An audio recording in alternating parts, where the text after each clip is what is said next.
Bonjour à tous, bienvenue dans Slow Longevity, le podcast qui décrypte le bien-être moderne avec exigence et authenticité. Ici, on ne cherche ni la performance permanente, ni les solutions miracles. On observe, on analyse, on comprend. Aujourd'hui, j'ai envie de vous parler d'un aliment que tout le monde connaît, mais que presque personne ne comprend vraiment, le chocolat. Un aliment qu'on associe souvent au plaisir, parfois à la culpabilité, souvent à une forme de craquage, mais rarement à la santé. Et pourtant, si on remonte à ses origines, si on regarde sa composition, si on s'intéresse à ce qu'il était avant de devenir ce qu'il est aujourd'hui, le chocolat n'a absolument rien d'un aliment anodin. Je ne vous apprends rien, les carrés de chocolat ne poussent pas sur les arbres. Avant d'être du chocolat, c'est du cacao. Et le cacao, c'est une plante, un arbre même.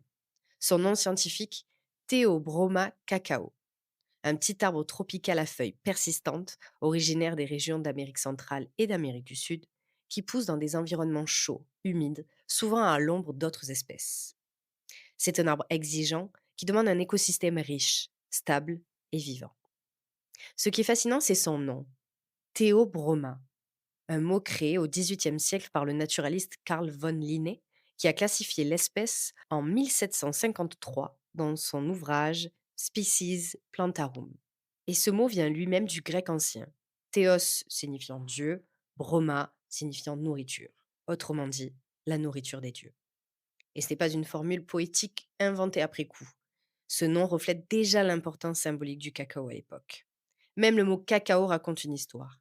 Il vient de l'espagnol cacao, lui-même emprunté à la langue aztèque, un mot ancien qui désignait cette fève précieuse utilisée bien avant l'arrivée des Européens. Et ce que produit cet arbre, ce sont des cabosses, des gros fruits allongés qui contiennent des fèves.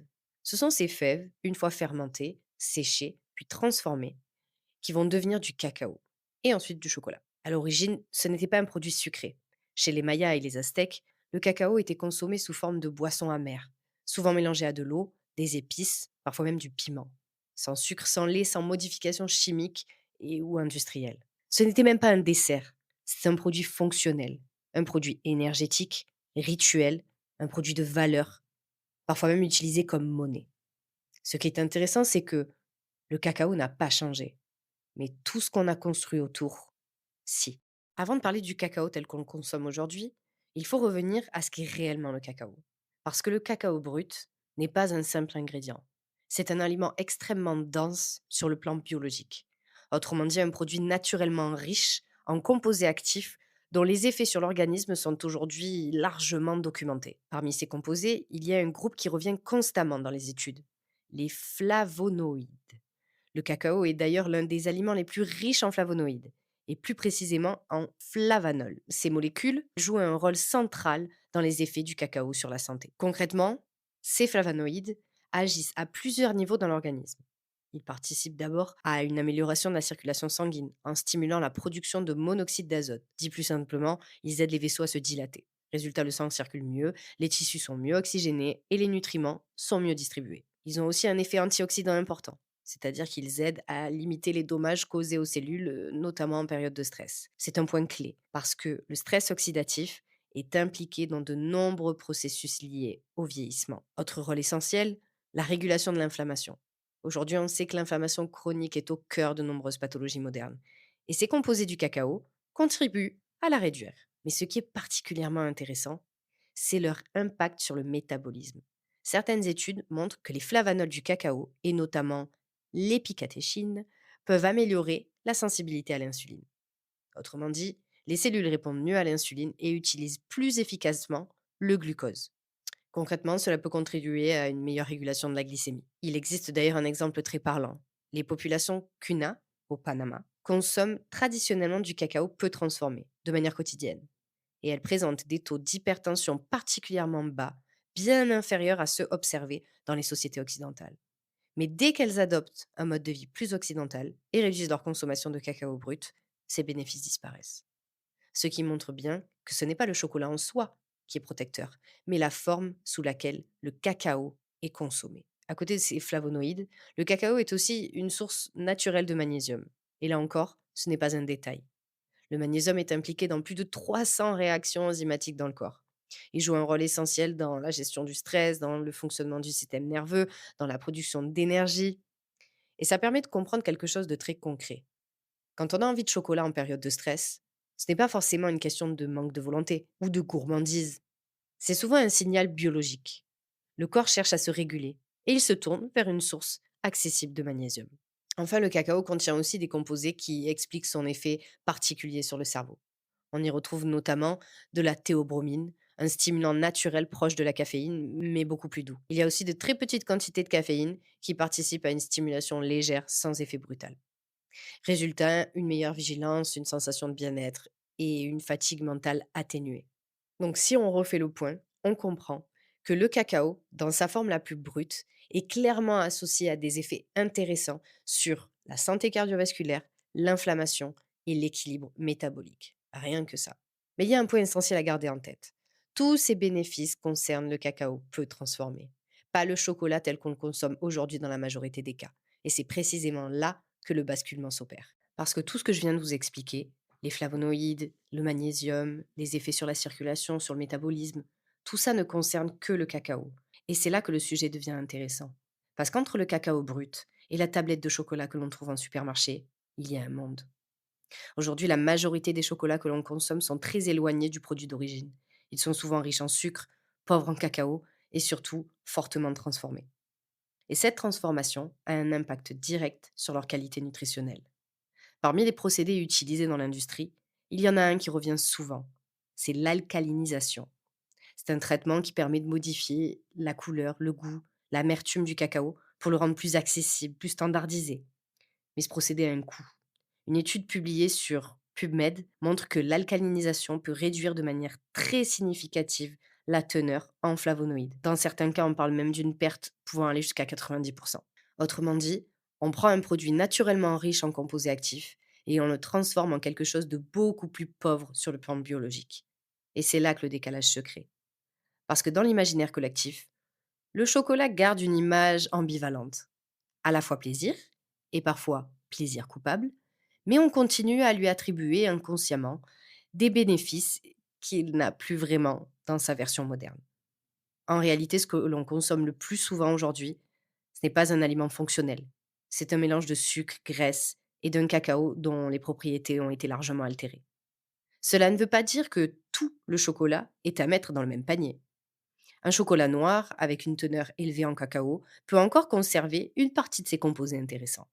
Mais dès que l'on descend en qualité, que l'on ajoute du lait, du sucre en grande quantité, ou que l'on utilise des procédés industriels intensifs, les bénéfices deviennent marginaux.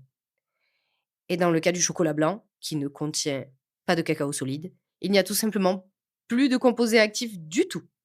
Et ce qui est encore plus intéressant, c'est la manière dont notre rapport au chocolat a évolué. Aujourd'hui, le chocolat est souvent associé à des émotions très particulières. La culpabilité, le craquage, la perte de contrôle. On parle de plaisir interdit, de petits écarts, de récompenses. Comme si consommer du chocolat était en soi un problème. Alors qu'historiquement, ce n'était absolument pas le cas. Le cacao était un produit respecté, valorisé, utilisé de manière intentionnelle. Ce n'était pas un aliment que l'on consommait en réaction à une émotion, mais un produit que l'on intégrait dans une culture, dans des rituels, dans une forme de rapport conscient à l'alimentation. Et finalement, le paradoxe est assez frappant. On a appauvri le produit, on l'a transformé, on lui a retiré une grande partie de ses propriétés, et en parallèle, on a complexifié notre relation à lui. On culpabilise davantage pour un aliment qui, dans sa forme d'origine, n'avait rien de problématique. Ce qui amène à une idée assez simple. Le problème n'est pas le chocolat. Le problème, c'est le chocolat que nous avons créé. À ce stade, une question se pose presque immédiatement, naturellement. Si le cacao, dans sa forme la plus brute, est aussi riche, aussi intéressant, aussi vivant, alors pourquoi a-t-on autant perdu en qualité aujourd'hui? Et surtout, est-ce qu'il existe encore des endroits où le chocolat est travaillé autrement? C'est exactement la question que je me suis posée. Et c'est ce qui m'a donné envie d'aller voir concrètement ce qui se passe derrière. Pas dans les discours, pas dans les packaging, mais dans la matière. Il y a quelques semaines, j'ai eu l'occasion d'entrer dans les coulisses d'une manufacture artisanale à Marseille, une maison qui s'appelle Terracao. Et ce qui est intéressant, ce n'est pas simplement le fait qu'ils fabriquent du chocolat, c'est la manière dont ils le font. On parle ici de tree to bar, c'est-à-dire de l'arbre à la tablette. Concrètement, ça veut dire quoi? Ça veut dire que tout commence bien avant la tablette. Ça commence avec le cacaoyer, avec la fève, avec le travail de la matière brute. Dans ce modèle, il y a une volonté de maîtriser chaque étape, de comprendre l'origine, de respecter le produit et surtout de ne pas le dénaturer. Quand on entre dans ce type de lieu, on se rend compte d'une chose assez simple. Le chocolat redevient un trésor. On voit la fève, on sent les arômes, on comprend les textures et surtout, on réalise à quel point le produit final peut être différent de ce que l'on consomme habituellement. Ce n'est pas seulement une question de goût, c'est une question de qualité, de transformation, de respect de la matière. Et ça change complètement le regard. Parce que là, pour le coup, on n'est plus face à un produit standardisé. On est face à un produit travaillé, pensé, presque interprété. Et c'est aussi ça qui m'intéresse dans ce type de démarche. Parce que derrière le chocolat, il y a une réflexion beaucoup plus large sur notre manière de consommer, sur la transformation des aliments, sur ce qu'on choisit de préserver ou non. Et c'est exactement là que ce sujet dépasse largement le chocolat. Parce qu'au fond, la vraie question n'est peut-être pas est-ce que le chocolat est bon ou mauvais pour la santé, mais plutôt qu'est-ce qu'on a fait de cet aliment et qu'est-ce qu'on en a fait aujourd'hui. D'ailleurs, si ça vous intéresse, je vous amène dans les coulisses de cette manufacture dans un petit reportage que j'ai tourné sur place. Dans ce tourbillon chocolaté, une nouvelle génération de chocolatiers ne cherche plus simplement à produire du chocolat. Ils cherchent à revenir à la source, à reprendre le contrôle sur toute la chaîne. On parle souvent de bean to bar, de la fève à la tablette, mais dans certains cas, la démarche va encore plus loin. On parle alors de tree to bar, de l'arbre à la tablette. Et cette nuance est fondamentale, parce qu'elle change complètement la manière dont on pense le chocolat. Dans ce modèle, le chocolat ne commence pas dans un atelier, il commence dans une forêt. C'est exactement le choix qu'a fait Terracao, un projet assez radical à contre-courant de l'industrie, qui repose sur une idée simple, reprendre la main sur tout. Concrètement, cela commence à Madagascar, dans la vallée du Sambirano, au nord-ouest de l'île. Là-bas, Terracao a fait un choix qui est presque politique. Ne pas raser, ne pas standardiser, mais composer avec l'existant. Sur une plantation d'environ 12 hectares, plus de 8000 cacaoyers ont été plantés sous couvert forestier. Autrement dit, sous une multitude d'arbres existants qui vont fournir aux cacaoyers l'environnement ombragé nécessaire à leur bon développement, comme j'en parlais au tout début de ce podcast. Autour d'eux, on ne trouve donc pas une monoculture, on trouve un écosystème. De la vanille, du café, du poivre sauvage, des manguiers, des bananiers.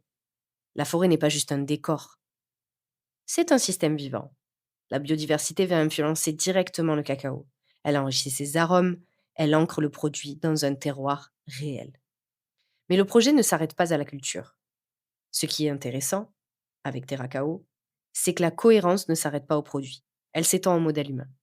Sur place, à Madagascar, les équipes travaillent dans des conditions qui sortent des standards habituels de la filière cacao.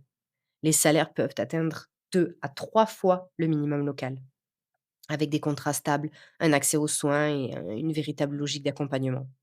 Ce n'est pas une promesse marketing, c'est une organisation concrète.